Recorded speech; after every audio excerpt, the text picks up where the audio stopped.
마이삭에 이어 나흘 만에 제10호 태풍 하이선이 상륙했습니다. 300mm가 넘는 폭우가 쏟아지면서 영동 지역에 피해가 속출했고 한 명이 물살에 휩쓸려 실종됐습니다. 긴 장마에 불어날 대로 불어난 물에 연이어 태풍까지 겹치면서 도내하천 곳곳이 범람 위기를 겪었습니다. 주민 700여 명이 긴급 대피했습니다. 상습 침수구역은 어김없이 또 물에 잠겼습니다. 수해 복구는 허술하고 늦기만 한데 빗방울만 떨어져도 피해를 본다며 주민들은 분통을 터뜨리고 있습니다.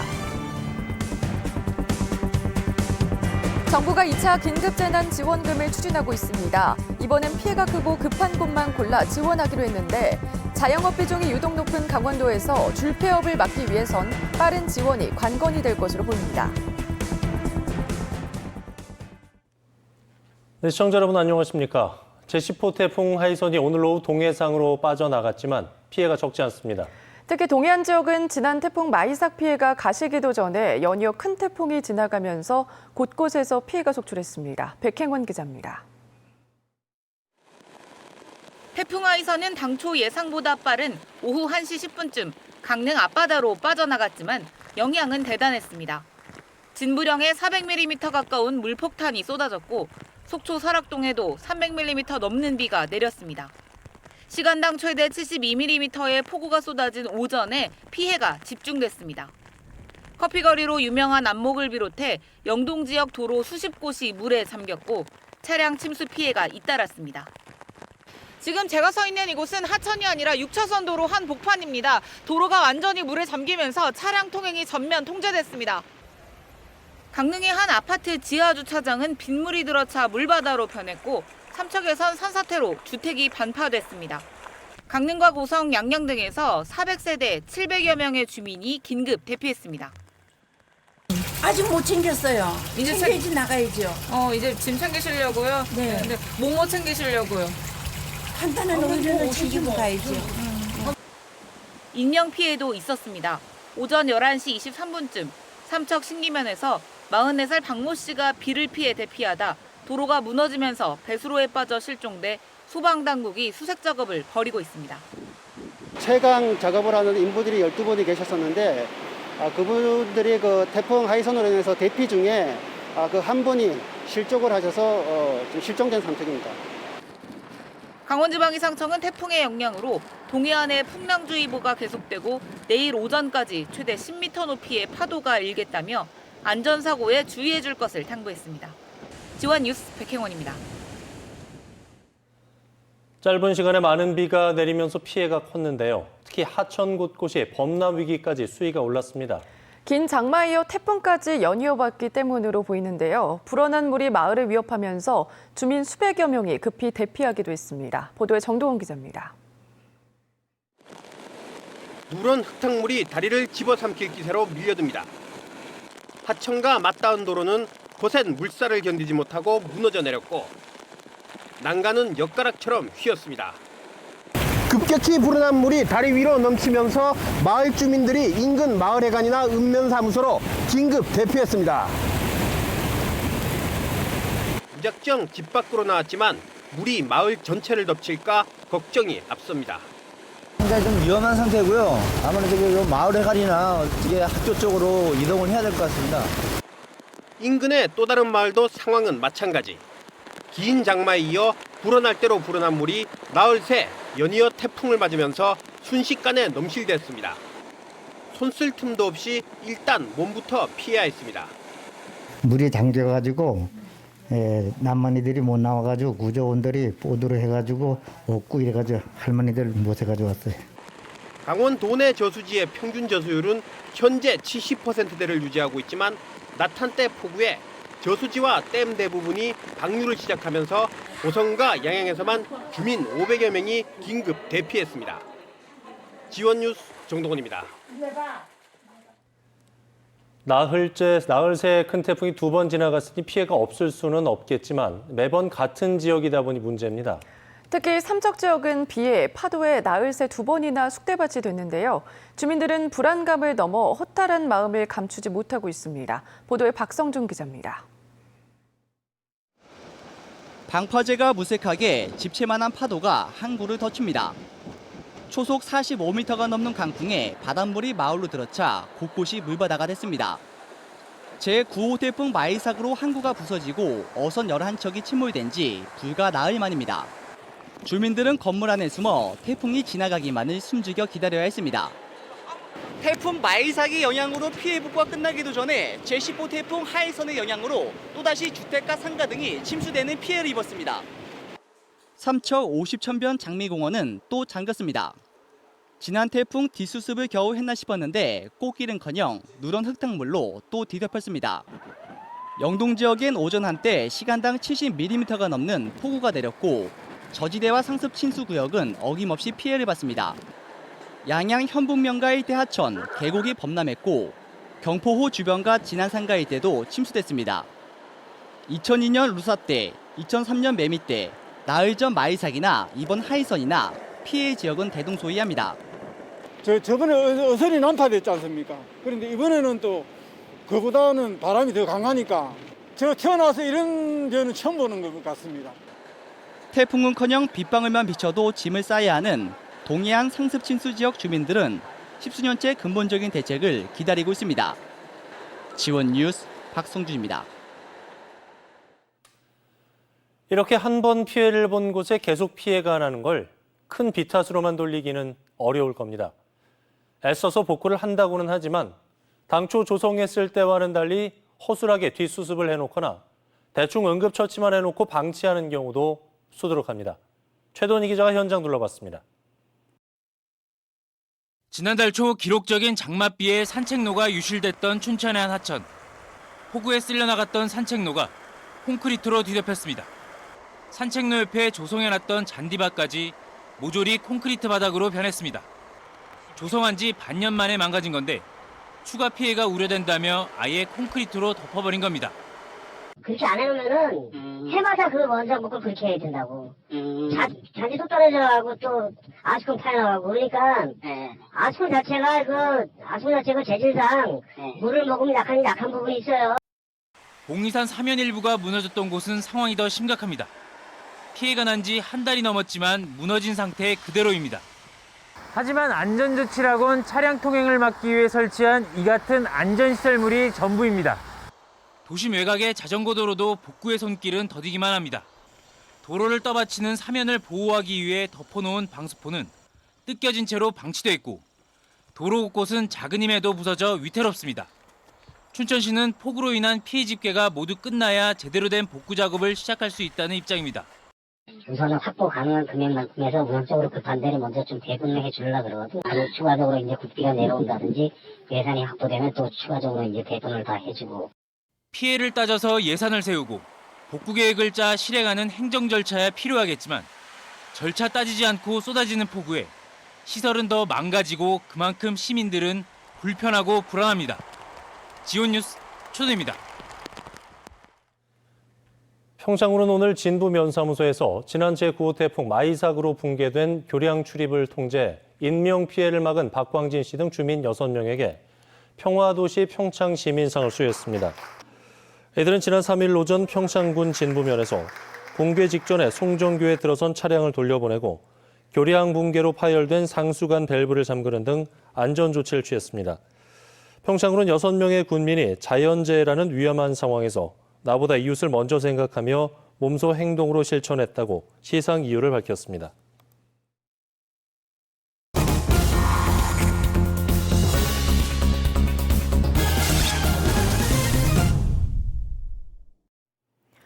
정부가 2차 긴급재난 지원금을 지급하기로 했습니다.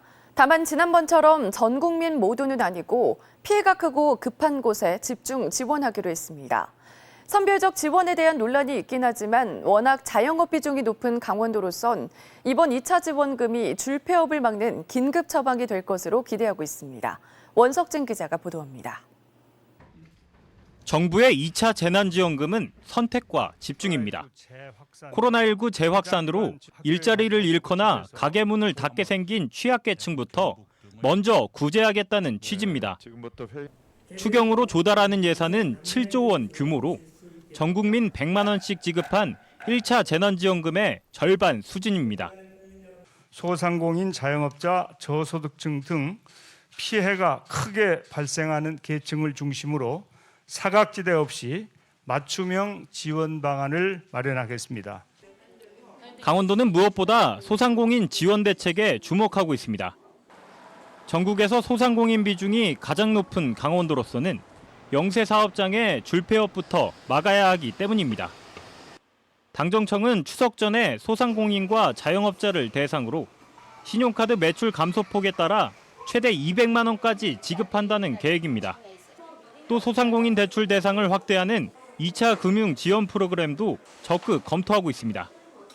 실질적으로 한 8개월 동안 소상공인이나 자영업자들이 지금 거의 폐업 수준에 왔거든요. 소상공인이 살아야 일자리가 안 없어집니다. 그래서 이번에는 좀 소상공인들한테 실질적인 도움이 가도록 도와줬으면 좋겠습니다.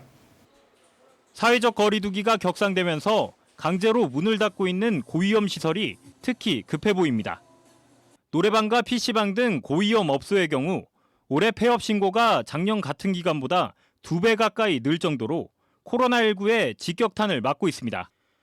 단기적으로 상당히 현재 공경에 처해 있는 소상공인들을 보호하는 데는 어느 정도 도움이 될 겁니다. 그렇지만 코로나가 조기에 극복되지 않는다면은 2차 재난지원금만 가지고는 현재 상황을 또 극복하기가 쉽지 않을 거라는 그런 판단이 듭니다. 강원도는 이번 주 안에 정부의 종합대책이 나오는 대로 지원 대상자 분류 작업에 착수하고 추석 전까지 최대한 지급을 마무리하겠다고 밝혔습니다. 지원뉴스 원석진입니다. 어제 이어 오늘도 도내에서 코로나19 확진자가 나오지 않아 누적 확진자는 210명을 유지하고 있습니다. 강원도에 따르면 현재 확진자 중 71명이 강원대병원과 원주 세브란스 병원 등에서 입원 치료 중이며 1,192명이 검사를 받고 있습니다. 강원도는 코로나19 재확산을 막기 위해 전국에 오는 20일까지 사회적 거리 두기 2단계가 연장된 만큼 철저한 개인 방역 수칙 준수를 당부했습니다. 강원도가 환절기 확산 우려가 있는 인플루엔자 유행을 막기 위해 예방접종을 확대 추진합니다. 강원도는 코로나19와 증상이 비슷한 인플루엔자가 동시 유행할 경우 사회적으로 큰 혼란이 우려되는 만큼 올해 인플루엔자 예방접종 대상자를 지난해보다 16만 1,000명 늘어난 66만 3천 명으로 확대할 방침입니다. 이를 위해 국비와 지방비 등 34억 원을 추가 투입해 모두 121억 원 규모의 예방 백신을 확보할 계획입니다. 무료 접종 대상은 생후 6개월부터 만 18세까지 청소년과 만 62세 이상 어르신과 임신부 등입니다.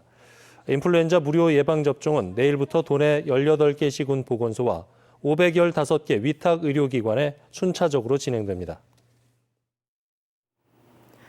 원주 지역 시내버스가 오늘부터 감축 운행을 시작했습니다. 코로나19에 따른 경영난을 이기지 못했기 때문인데요. 일단 4개월 정도라고는 하는데 이런 상태라면 더 길어질 가능성도 있습니다. 곽동가 기자입니다. 원주시 시내버스가 오늘부터 감축 운행을 시작했습니다. 경영난을 이기지 못한 버스 회사 한 곳이 내년 1월까지 휴업을 결정했기 때문입니다. 원주 지역 시내버스 170대 중 40여 대, 약 30%가 운행하지 못합니다. 지난 6월 휴업에서 복귀한 지 석 달 만에 경영난을 못 이기고 재휴업을 선언한 겁니다.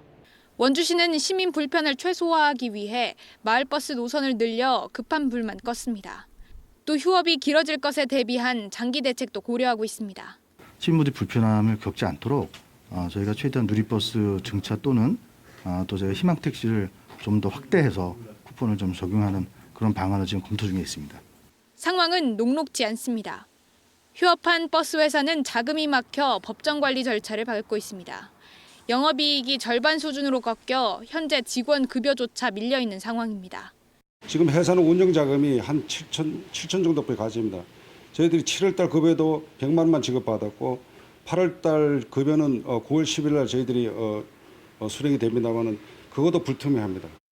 원주시는 시내버스 감축 운행에 따른 노선 변경과 시간표 등은 시청 홈페이지 교통정보센터에서 확인할 수 있다고 밝혔습니다. 지원뉴스 곽동아입니다.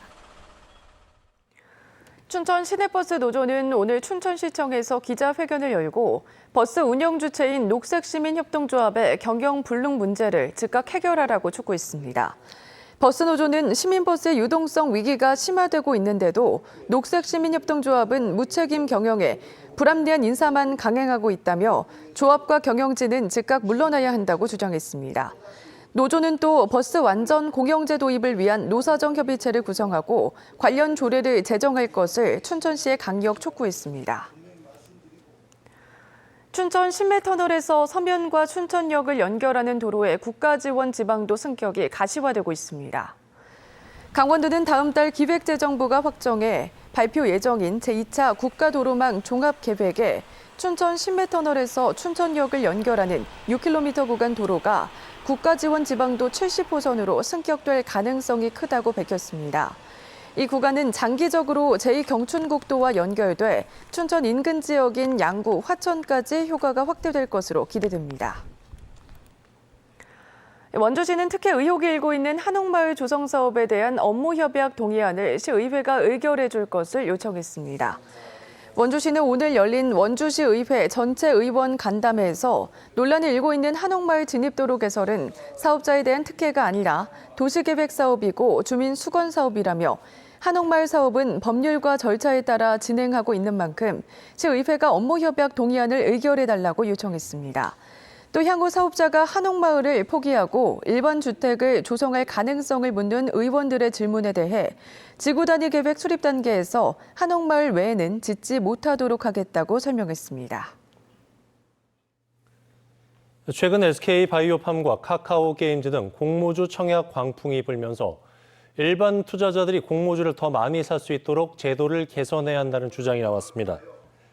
이광재 의원은 보도자료를 통해 일반 청약자에게 공모주식의 20% 이상을 배정한다는 현행 증권 규정에 따라 공모주의 경우 일반 투자자에게는 관행적으로 20%만 배정된다며 BTS 공모주와 같은 우량한 공모주를 일반 투자자들이 살 수 있는 비율을 확대하는 공모주 청약 제도 개선이 필요하다고 주장했습니다. 실제로 금융위원회는 일본과 홍콩 등 해외 사례를 참고해 소액 투자자들의 투자 환경 개선 방안을 논의 중인 것으로 알려졌습니다.